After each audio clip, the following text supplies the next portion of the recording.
to have those finalized and be able to share them with you. We will share the slide deck with the media or anyone that wants it.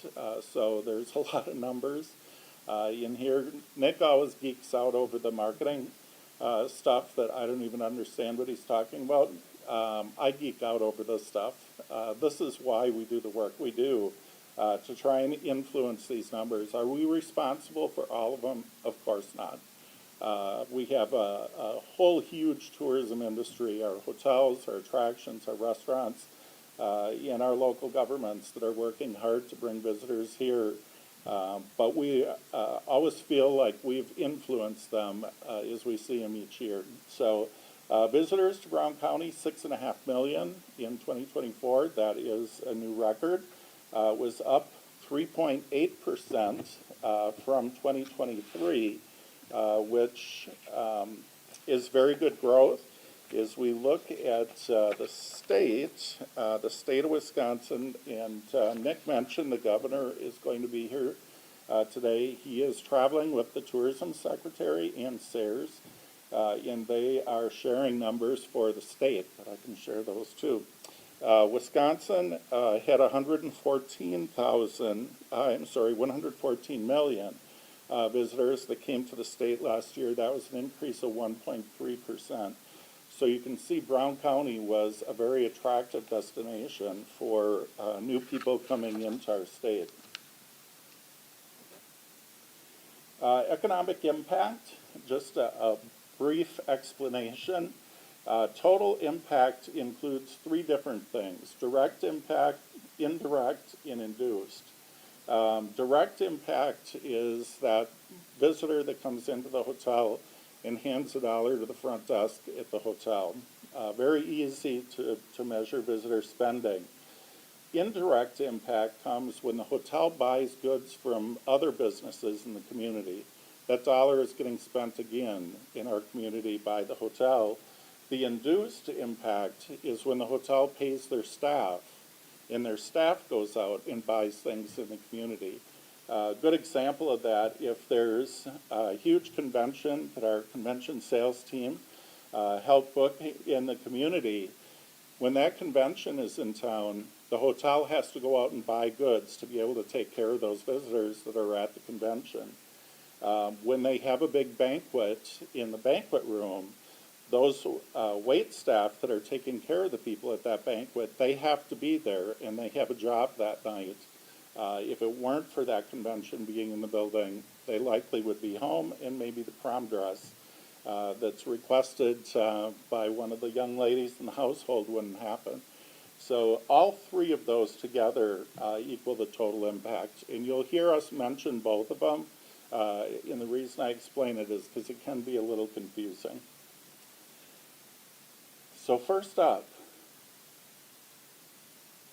our total economic impact, that's all three of those together, was $1.407 billion in 2024. That's the first time we've gone over $1.4 billion. Wisconsin last year was up 3.3%.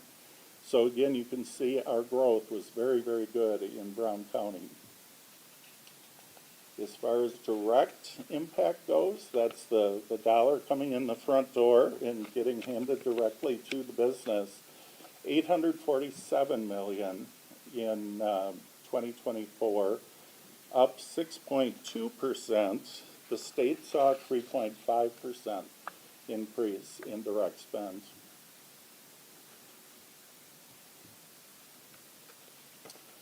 Spending breakdown. Sorry, Troy, we're still number 5. Waukesha is just ahead of us at number 4, and we've been chasing them. I tell you, next year, when we have the same conversation and the draft is in those numbers, we've got to get them then. But of course, Milwaukee is the number 1 spend in Wisconsin by county. Dane is number 2. Sauk, where Wisconsin Dells is number 3. Number 3. Then Waukesha, we go back into the Milwaukee area at number 4. Then Brown, and that's out of 72 counties. So we are a very, very important part of the tourism industry in Wisconsin. Spending breakdown. This is how it kind of breaks down throughout the different areas of spend in the community, from lodging, food and beverage, retail, recreation, entertainment, and transportation. All of these categories in 2024 increased. So it wasn't, one area, a new hotel is built and lodging really pushed that increase. The entire tourism economy was increasing in 2024, which is very good news. And how some of those things happen in our community. This morning, we just welcomed Victory 2, which is a cruise ship from Victory Cruise Line. It's hard to say all those B's. We talked to Captain Vlad, another B, this morning. Very excited about our port. They absolutely love it here. It's very easy for the ship to get in and out. The county invests in our port. The city invested a lot in that dock wall, putting those huge buffers up. Without those, there's a good chance that cruise ship doesn't show up here. So it's that continued investment. Another really good example, we've got our annual reports, which you're welcome to take as well. Last year, we had in the Logging Congress. Once again, it's about 6,000 or so loggers or people that work in the timber industry. And that was at the Rush Expo. If that building had not been built, the Logging Congress would not be here. Our previous situation, we were too small to bring that in. Another really cool one, and I think, Denise, they're back next year, is the EMS, Emergency Medical Services. They land helicopters in the parking lots, the medical helicopters, and then fold up their rotors and pull them through the doors into the expo hall. Another thing that would not have happened without the expo hall. So that continual investment by our government locally is important, and there is responsible for the growth in these numbers as anyone. Next up, spending breakdown. This is by season. You can see Q3 is our largest spend from a tourism perspective. September, of course, is one of those months. August is a very, very strong tourism month. Every year, you hear the tourism industry talk about school start date, in trying to keep that September 1, not to edge into August and draw students away from travel, family travel in the month of August. Proof positive, that quarter is huge. And it's huge for Wisconsin across the board. We do very well in the fourth quarter, and a lot of the responsibility for that lies just on the street. They bring us 80,000 screaming fans on a regular basis in the fourth quarter. Overnight versus day visits, we saw growth in both of these areas. Overnight, we had 2.2 million visitors, and day visitors, 4.3 million. Of course, we love the overnights because they spend more money. They have to eat in our restaurants and sleep in our hotels. But again, both showing growth, and it's pretty good growth, actually.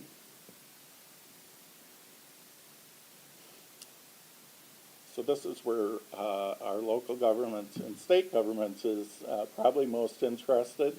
This is tax revenue that's generated by the tourism industry. Local revenue, tax revenue this year, 52 million, or in 24 rather. That is the first time that number has gone over 50. So 7.4% increase. State was 55.3 million, a 6.1% increase. So very good growth. And, of course, that's partly why we want people to come to our community. You want your businesses supported, of course, but it's generating tax revenue that comes from pockets of people that don't necessarily live in your community. And so we're seeing very good growth from that point as well. And as far as taxes, how that breaks down, if we took all of the tax revenue from tourism away, each household would have to pay another $958 in taxes to maintain the services that are provided by local government. So residents care about tourism too. They may not know they do, but they do. Tourism jobs, over 11,000 people now work in the tourism industry. That's a 5.5% increase. We've gotten a lot of questions about how our restaurants are doing. The employment situation is getting better, as well as hotels, in that we have more people available now to work in the tourism industry.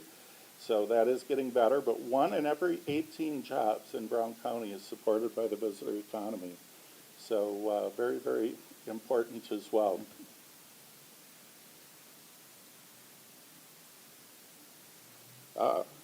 And this was to remind me to talk about the annual report. A lot of these numbers, we talk about, you know, where did the people come from, where did the spending come from. You'll be able to see a lot of the work that Discover Green Bay does.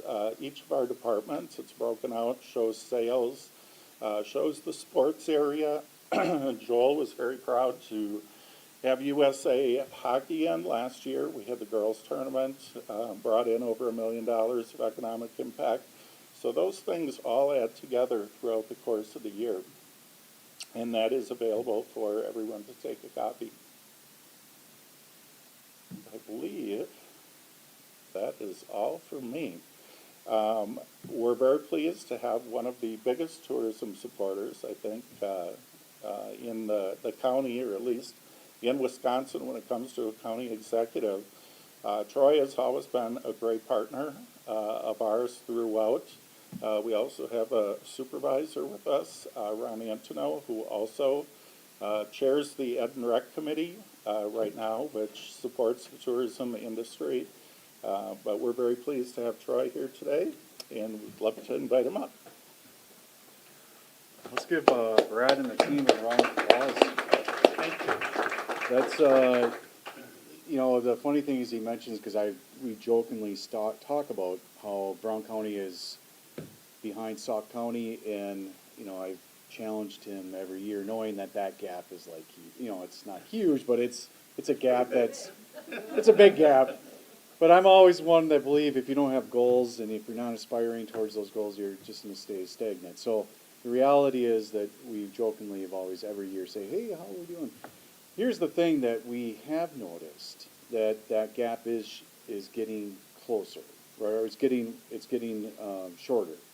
And, you know, in the numbers, both in the direct spend and total economic impact, Brown County is third, right? So we are closing that gap with Waukesha County. And it really just boils down to whether it's the municipalities, whether, I see Mr. Popke in the back, whether it's the Packers, whether it's the CVB, we're all collectively investing in our communities to make it a better place for people to want to, one as a resident, right, as a community member, to enjoy, but at the same time, what can we do to encourage individuals to, instead of driving by with that money, how about stopping and spending that money here in our local community?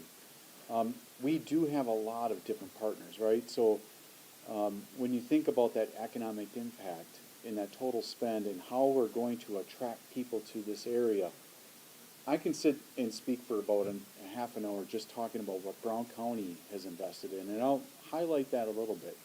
But we also have the Oneida Nation, who are spending a lot of money in attracting people to this area. We have Green Bay Packers, we have, you know, kind of highlight this right now, is we have our community partners. So Brown County last year decided that we were going to take some of our ARPA dollars and place out a grant for community organizations to apply for. And the set purpose behind that was We are looking for a business case that can justify, if we give you the money, what is going to encourage those youth sport events to happen in Brown County. So how do we increase the heads and beds revenue in Brown County? And why is that important? Because I'll talk about it in a little bit, but the Resch Expo, the Resch Center, the KI Convention Center are all funded utilizing the rooms tax to pay for those assets in our community. So it's in our best interest to see that we have a steady revenue coming in to make sure that we don't have a gap in that expense. So luckily, we had a lot of projects that came forward that are looking for dollars. And so we've already broken ground on another sheet of ice. We know that youth hockey, there's a lot of people that travel for youth hockey. We broke ground on the rugby field out in Lawrence. I think we just broke ground on the baseball in Lawrence. We broke ground on the soccer field in Howard. So every one of those are just ones that broke ground.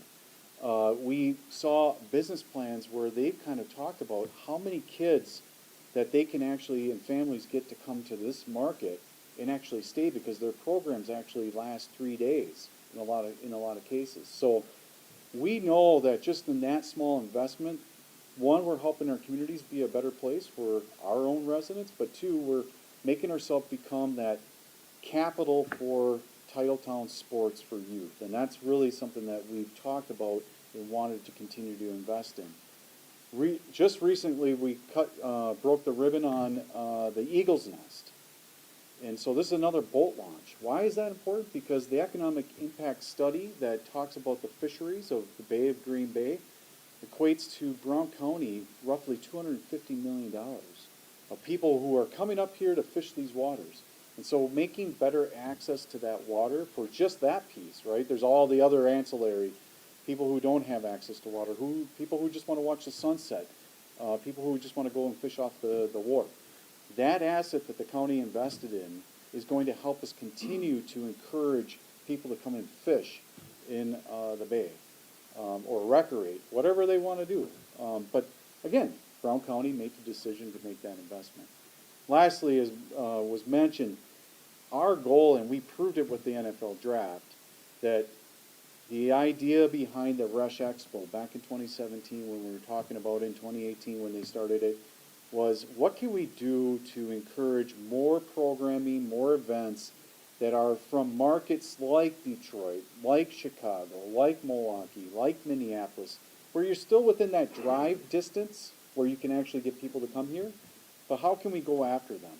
And what we realized is that we needed to have a facility.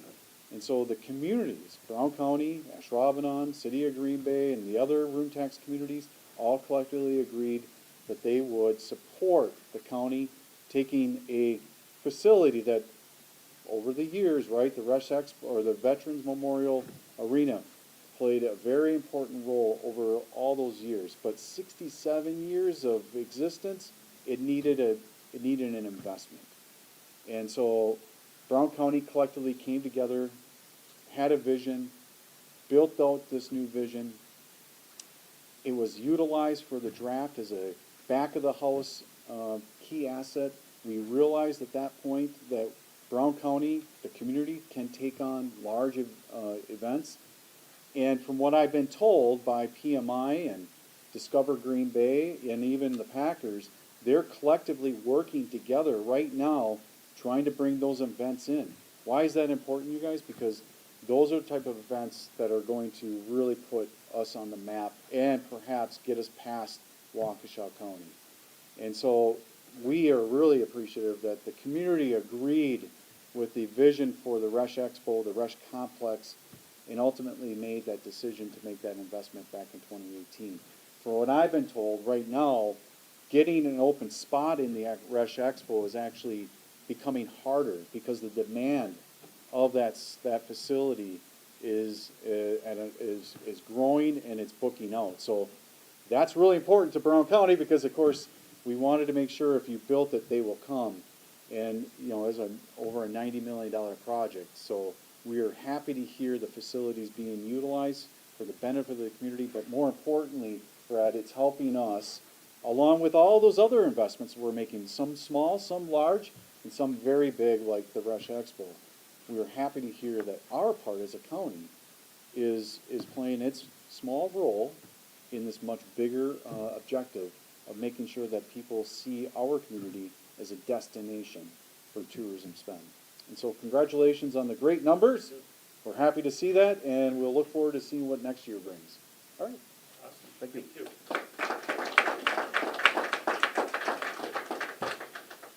I also want to acknowledge Senator Wall that is with us today, and I'm sorry I forgot your name. Melissa from the Oneida Nation, and is there someone from Tony Weed's office? Yes. Kelsey. Welcome, thank you. And all very supportive of tourism. We've met with Senator Wall in Madison. A lot of things on the state budget that we're trying hard to improve tourism in Wisconsin through those ways. We've also talked to Congressman Weed about some of the national issues, certainly some of our infrastructure. The air traffic control system is one thing I think we can all agree might need a little work. So, but very, very easy to work with, and we certainly appreciate you being here today. Troy, again, thank you. We'll be available to answer any questions that anyone might have for the media, anyone here. And this afternoon, as was mentioned, the Secretary and Governor will be down at the public market talking about the state numbers. And hopefully he mentions the fact that ours are better in Brown County. Thank you very much for coming.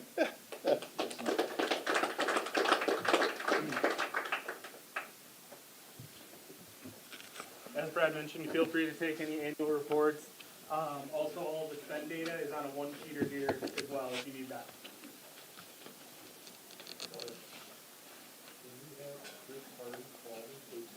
If you'd like to, if that's okay.